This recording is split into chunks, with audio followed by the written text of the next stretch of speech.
We're all going to be living in the metaverse by 2030. Well, if Mark Zuckerberg has his way anyhow. Between that big story, the release of Cities VR, and a quick story on EMGs, and we've got a lot of solid ground to cover. Welcome, virtual dreamers. I'm Gregory, and this is your virtual news. Cities VR, a spiritual port of the popular pancake game Cities Skylines, has finally released this past week on April 28th for the Quest 2. The game has been receiving some somewhat mixed reviews, most praising the in-depth gameplay and overall concept, but with some commonly cited negatives being the poor graphics and the lack of both content and features compared to the PC version. Judging by that, it may be a good idea to wait on the May 12th release of Little Cities before making your purchasing decision. Mark Zuckerberg stated in his Q1's earnings call that Meta isn't expecting the company's investments into the XR and metaverse technologies to pan out till sometime in the 2030s. At this time, the Reality Labs team is actually costing the company a lot more money than it brings in, with development being done on both virtual reality and augmented reality technology.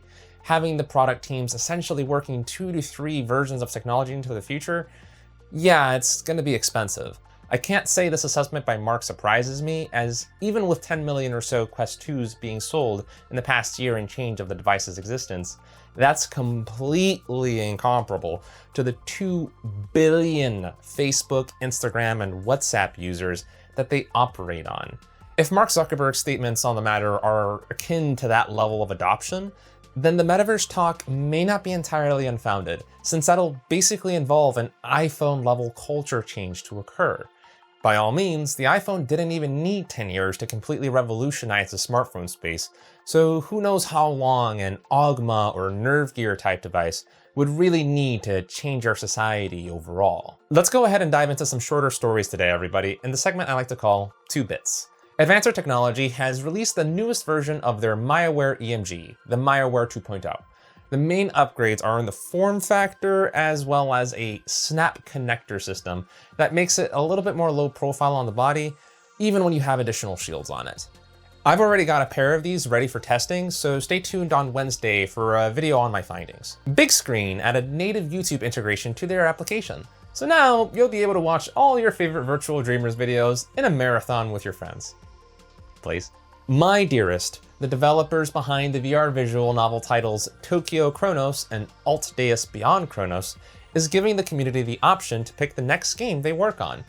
Dubbed Project Gathering, community members have the option between 3 possible titles: Code Camp, a VR co-op camping fantasy game; Code Bell, a VR 4v1 survival game with what appears to be a horror aesthetic; and finally, Project Gauntlet, a VR 3v3 ninja kinesis mobile game.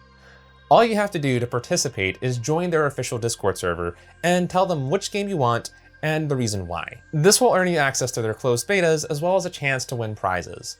Personally, Code Gauntlet seems to be the most interesting one to me, but I'm probably biased since I'm a gigantic chicken when it comes to horror, and I may or may not have lost a few more hours to League of Legends than I'd like to admit. That almost wraps up today's news, everyone. Before we go, I do want to introduce you all to a new segment I like to call the Virtual Dreamer Spotlight, where I want to shine some light on some content creators who I either enjoy a lot or who I feel need a bit more attention. We'll be doing one larger creator with an established base and one smaller creator that could use some love in these videos. I'll be making my selections myself this week, but for next week, I'd love it if you could provide some suggestions for me to consider. Either leave a comment down below or tweet me at Marcusdoll in order to send your suggestions. Now then, for the larger creator, I want to highlight the biggest VTuber in the world, Gawr Gura. She is a shark girl, part of the first generation of HoloLive EN VTubers, and currently has the most subscribers of any VTuber in the world, eclipsing even Kizuna Ai, who practically coined the term virtual YouTuber. She mostly plays games on her streams, with titles of all kinds, ranging from stuff like Elden Ring all the way to Minecraft. Not gonna lie, I loved her entire concept from the moment it was announced. Mostly because I'm a big fan of sharks. They're my favorite animal, in small part because I love the movie Deep Blue Sea. Yeah, the one where Samuel L. Jackson gets eaten by a shark mid-speech. Believe it or not, that was my favorite movie growing up as a kid. So don't be surprised if you see a video of me swimming in the middle of an ocean with a bunch of sharks around me in the future. As for the smaller creator highlight, I want to spotlight Kamizhou.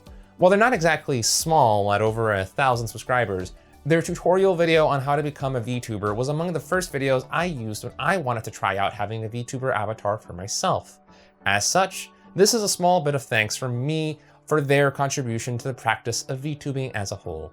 Cheers, Kamizhou. And that just about wraps it up here, everybody. Remember to leave a comment down below or reach out to me on Twitter at @MarcusDoll with any suggestions for video topics and for creators to spotlight. Till next time, my virtual dreamers, this has been Gregory, logging out.